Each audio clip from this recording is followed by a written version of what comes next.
Glória a Jesus, aleluia. Bendito seja o nome do Senhor Jesus. Apóstolo, por causa do grande mover que o Senhor vai derramar, não é? Não só em Angola, como todos os, e também por causa do propósito que Deus tinha de levantar um homem aqui na África, especialmente em Angola. Por causa disso é que o povo sofre muito? Sim. Quando alguém, até individualmente isso acontece, Sony, é só controlar as pessoas que tiveram vocações para libertar outros povos, para libertar outros, vocação de libertadores, como sim, o próprio Moisés. Você vê o sofrimento de Moisés até no seu nascimento. Por que aquelas crianças foram destruídas? Por que o faraó declarou guerra contra todos os meninos que nascessem em Israel? Isso os homens. Porque era o propósito de Deus que Satanás estava a perseguir. Satanás trabalha antes que o propósito se manifeste. Satanás investe antes do propósito de Deus. Satanás sabia que não seria uma mulher a libertador. Satanás sabia que seria um homem o libertador. E por isso começou a matar todos os meninos. Começou quando ele viu que o tempo se aproximava. Porque o diabo foi na palavra que chamamos Bíblia e viu que Deus falou que 400 anos o povo estaria na escravidão. Então quando viu que se aproximou, então estabeleceu a regra de matar todos os meninos para que o libertador não nascesse, e assim muitos morreram, ok? Então a história se repete, quer individualmente, quer como nação, e o diabo sabendo que Angola seria a nação, não somente da guerra, do epicentro da guerra, e que a partir daqui poderia sair a libertação das nações, a restauração de todas as coisas. Por isso o diabo infernou esse povo, o diabo perturbou esse povo, o diabo trouxe grande sofrimento a esse povo por causa da promessa do amanhã. Sempre foi assim.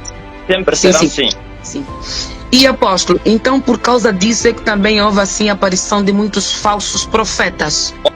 Olha, antes que apareça a verdade, Satanás põe em ação a mentira. Sempre foi assim.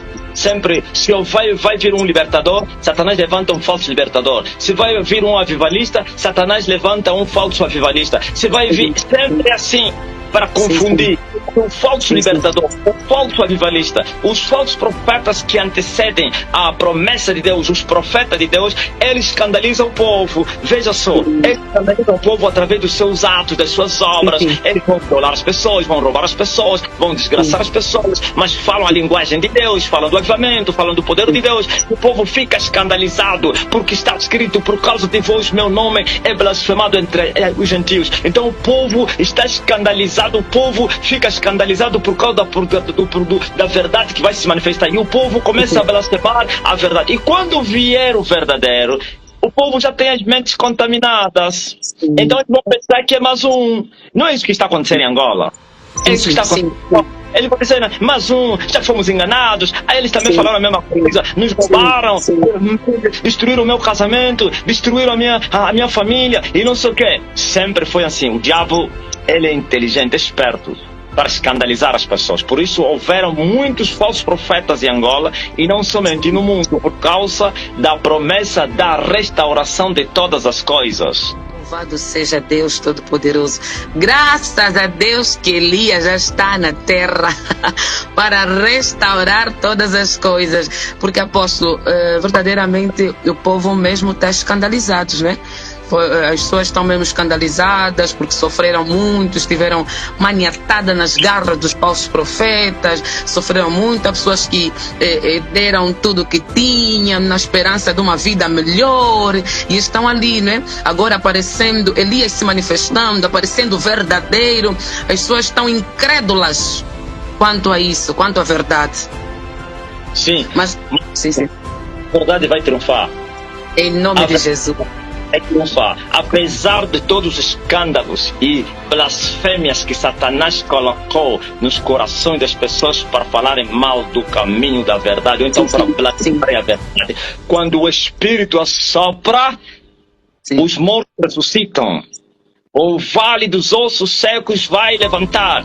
vão acordar. Quando a trombeta da verdade é tocada, os que estão a dormir acordam. Por isso, Satanás será envergonhado na vitória de Golgota. Sabe, apesar dele escandalizar as pessoas, essas pessoas depois serão transformadas, serão libertas, serão restauradas, serão regeneradas. Depois vão achar a verdade. Por primeiro tempo vão se escandalizar e vão rejeitar, mas será o momento, eles vão aceitar, porque o reino de Deus é semelhante a 3 medidas de farinha que alguém toma, introduz nele um pouco de fermento e vai fazer levedar toda a massa. E ninguém vai esconder uma candeia acesa debaixo da mesa, não, mas é em cima do alqueire. Não se pode esconder uma cidade edificada sobre o monte. Eles podem trabalhar, podem escandalizar, podem criar situações, mas a luz vai brilhar e o povo depois vai seguir a luz, e o povo vai ver luz, porque está escrito: e o povo que estava em trevas viu luz. Aleluia, glória a Deus Todo-Poderoso. Apóstolo, e esses mesmos falsos profetas, não é, que Satanás levantou, eles sabiam que seriam usados por Satanás para confundir o verdadeiro que viria lá na frente? Eles sabiam. Pelo menos aqueles que tiveram alianças, ou então que conheceram as profundezas de Satanás, eles sabiam qual é a missão que eles estavam a desempenhar. Eles estavam a apressar, sabiam que viria aquele que é de direito, e assim estavam a trabalhar para Satanás, para levar mais almas no inferno, para escandalizar o nome do Senhor, para criar barricadas, bloqueios, para prender as pessoas, para fazer sofrer as pessoas, porque sabiam que viria o libertador. Eles bem sabiam, e também já sabem que o libertador já está falando na terra, e também já sabem que eles vão perecer, e também já sabem que eles vão terminar, vão cessar. Eles já sabem. Sim. Até estes mesmo que continuam a resistir, em prender o povo, enganar o povo, maniatar o povo, eles conhecem qual será o fim deles, apóstolo? Eles conhecem, exceto aqueles que são simples pecadores, marionetas, aqueles que lá no mundo do espírito são chamados de mortos em pés, nem estão no Deus, nem estão no diabo. Esses aqui não sabem. Agora, aqueles que conhecem as profundezas de Satanás, eles sabem que o tempo deles chegou. Quando nós falamos esse slogan na